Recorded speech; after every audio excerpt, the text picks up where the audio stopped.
بعض मुस्लिम भाई ये कहते हैं कि शिरक जो सा ना अब ख़त्म हो गया, और वो एक हदीस भी बयान करते हैं कि अल्लाह के नबी ने एक सहाबा से कहा था कि तुम्हें जो सा ना मुझे शिरक का खचता नहीं। वो सहाबा को कहा था कि हाँ तुम्हें शिरक का खचता नहीं है, लेकिन तुम दुनिया की माल की खातिर ना एक दूसरे को जो सा ना कत्ल ना करना। उन्हें अल्लाह से डराया था कि तुमसे मुझे शिरक का खचता नहीं।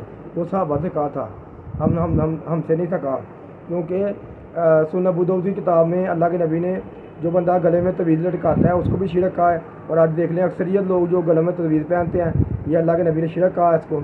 और इसके अलावा सुन्नत अबू दाऊद की किताब में 3251 नंबर जो हदीस है उसमें भी अल्लाह के नबी ने साद इब्न बादा कहते हैं कि अब्दुल्लाह इब्न उमर से मैंने सुना है कि अल्लाह के नबी सल्लल्लाहु अलैहि वसल्लम ने फरमाया कि जो बंदा काबे की कसम उठाता ना तो उसने शिरक किया।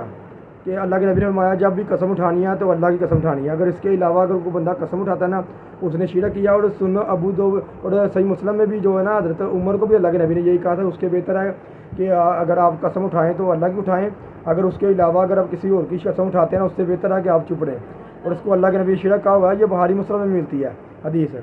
तो ये इस वजह से मेरे अकायद चेंज हुए हैं, वरना मैंने ऐसा कोई दावा नहीं किया कि मैं बहुत बड़ा आलिम दीन हूँ, या मैंने कहा हो किसी को भाई मुझे मानो।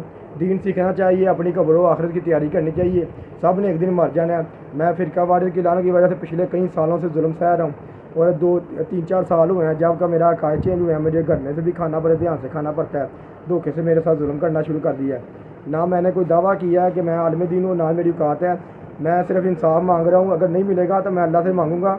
मेरे साथ इन्होंने नजायज़ जुल्म किया है, बहुत जगह मैं दांत चेक कराने का डॉक्टर में दांतों में मशीन लगा दी, दवाइयाँ लेने का, मुझे दवाइयाँ गलत देने शुरू कर दी। और इन्होंने जनाब बदकारी जैसे गंदे कामों को फैलाया और मुझे करने के भी लिखा। अगर मैंने नहीं किया तो मेरे सर में दर्द देनी शुरू कर दी। इस तरह 2021 में मेरे साथ बड़ा जुल्म हुआ है। तो जो सूरत नूर की 19 नंबर आया था जो फांसी को फैलाता है उसकी मदद नहीं होनी। सब ने एक दिन मरना है, अल्लाह को हिसाब देना है, मैंने भी देना है, इन्होंने भी देना है, सब ने मरना है। अल्लाह का अज़ाब बड़ा सख्त है, अल्लाह ईमान की मौत दे।